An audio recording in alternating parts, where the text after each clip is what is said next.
Hi, and thanks for logging on to the Daily DVAR HALACHA. Here's a brand new HALACHA for you, and it's for Monday, the 27th day of June, which is the 28th day of SIVAN, which means we're getting near Rosh Chodesh. Just note that Rosh Chodesh is going to be Wednesday and Thursday. That's starting Tuesday night, all day Wednesday. Wednesday night and all day Thursday is Rosh Chodesh. Okay, today's halacha is this. Let's say there was a power outage on Shabbos. And during that power outage, all the power was off. Your crock pot was on with your cholent in it. And the cholent, of course, turned off when the power went off. And possibly the cholent even went totally cold. Then, at some point in the morning, the power comes back on. Everything's good, all the lights are on, everything's wonderful, your cholent is starting to reheat now, and your cholent had been stone cold and is now reheated, and it's looking beautifully warm when the time that Shabbos lunch comes. But you got a couple of questions as to whether you could partake of that beautiful cholent, because you're not allowed to cook something on Shabbos. So here are two factors to consider. The Shmir Shabbos Kilchaso discusses this, and believe it or not, says that it's totally okay for you to eat the cholent. But don't tune out, because there's some strict opinions coming.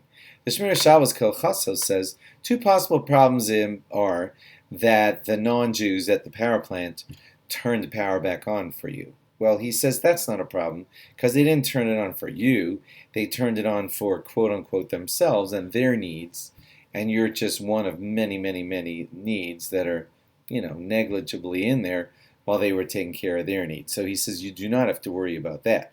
And as far as chazara, which means returning something to the fire, he says you didn't return something to the fire. You were passive. You didn't touch anything. So it's not called chazara because you didn't return anything to the fire. You were passive in the whole deal, and it sort of returned itself to the fire, if I could say it like that, or the fire returned itself to underneath your pot, and you did nothing. So the Shmir Shabbos Kilchasa says that you can enjoy that cholent at lunch. The Chazon Ish said no. The Chazon Ish says that this still is a chazara situation because the cholent was cold, and then it got reheated. I mean, let's face it, it did get reheated Shabbos morning, and therefore chazara, meaning the thing getting returned to the fire, did kind of sort of happen, and therefore he says you should not eat that cholent. So we've got two opinions here. What do we do? So Rav Hershel Schachter was asked this question, and he says that really we do have to be mindful of the strictness that the Chazon Ish said in this matter, and we really should try not to eat that cholent.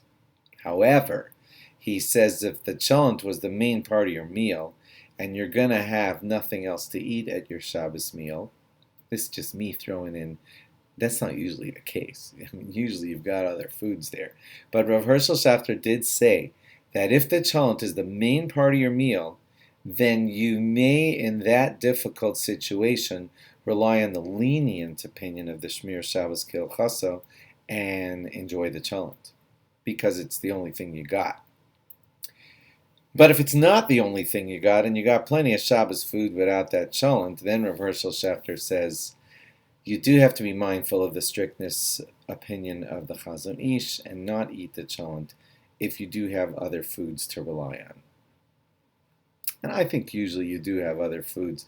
Cholent is wonderful. We all like it at our Shabbos meal.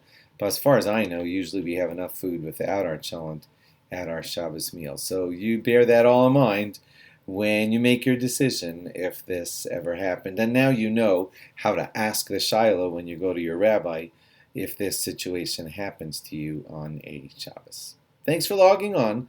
Log on again tomorrow for more. Bye-bye.